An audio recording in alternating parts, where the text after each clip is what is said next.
Praise the Lord. Yesu నామమునకే జయము. మన రక్షకుడు మన విమోచకుడైన యేసుక్రీస్తు అతి పరిశుద్ధ నామములో అందరికీ వందనాలు.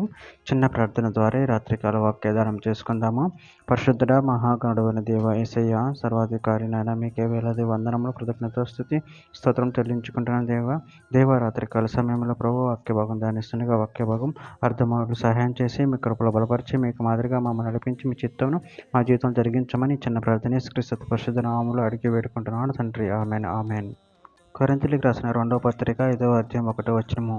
భూమి మీద మన గుడారమైన ఈ నివాసము శిథిలమైపోయినను చేతి పని కాక దేవుని చేత కట్టబడినది నిత్యమైనదియునైన నివాసము పరలోకమందు మనకున్నదని ఎరుగుదుము. ఆమె దేవుడి వాక్య భాగం దీవించును గాక.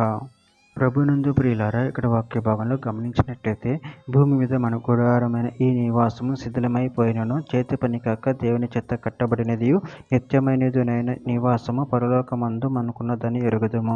అదేవిధంగా ఇక్కడ వాక్య భాగంలో గమనించినట్లయితే యోహాను రాసిన మొదటి పత్రిక 3వ అధ్యాయం 2వ వచనంలో, ప్రియులారా, ఇప్పుడు మనము దేవుని పిల్లలమై ఉన్నాము, మనం ఇక ఏమవుతామో అది ఇంకా ప్రత్యక్షపరచబడలేదు, కానీ ఆయన ప్రత్యక్షమైనప్పుడు ఆయన ఉన్నట్లుగానే ఆయనను చూద్దాము కనుక ఆయనను పోలి ఉందుమని ఎరుగుదుము. యోహాను సువార్త 14వ అధ్యాయం 2-3 వచనాలు, నా తండ్రి ఇంటి అనేక నివాసములు కలువు, లేని ఎడల మీతో చెప్పుదును, మీకు స్థలం సిద్ధపరచ వెళ్ళుచున్నాను. నేను వెళ్ళి మీకు స్థలం సిద్ధపరిచిన ఎడల నేనుండే స్థలంలో మీరును ఉండులాగును మరలా వచ్చి నా యొద్ద నుండుటకు మిమ్మల్ని తీసుకొని పోవుదును. కొరింథీయులకు రాసిన మొదటి పత్రిక 3వ అధ్యాయం 9వ వచనం, మేము దేవుని జత పని వారమై ఉన్నాము, మీరు దేవుని వ్యవసాయమును దేవుని గృహమునై ఉన్నారు.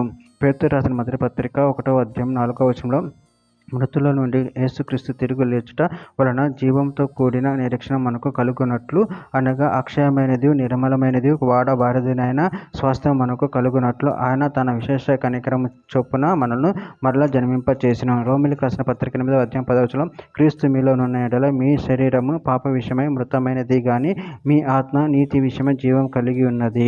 రోమీయులకు రాసిన పత్రిక 8వ అధ్యాయం 20వ వచనంలో, దేవుని ప్రేమించే వారికి, అనగా ఆయన సంకల్పం చొప్పున పిలువబడిన వారికి మేలు కలుగుటకే సమస్తమును సమకూడి జరుగుచున్నవని ఎరుగుదుము. చివరిగా ఒక మాట, ఫిలిప్పీయులకు రాసిన పత్రిక 3వ అధ్యాయం 20వ వచనంలో, మన పౌరసత్వ పరలోకమందున్నది, అక్కడుండి ప్రభువైన యేసుక్రీస్తు అను రక్షక నిమిత్తం కనిపెట్టుకుని ఉన్నాము. ఆమె దేవుడి వాక్య భాగం దీవించిన కాక చిన్న ప్రార్థన చేసుకుందాము. పరిశుద్ధుడా ప్రేమగల దేవ యేసయ్య, నాయన మీరు ఇచ్చిన వాక్యదానాన్ని బట్టి ప్రభు కృతజ్ఞతలు చెల్లించుకుంటున్నాను తండ్రి.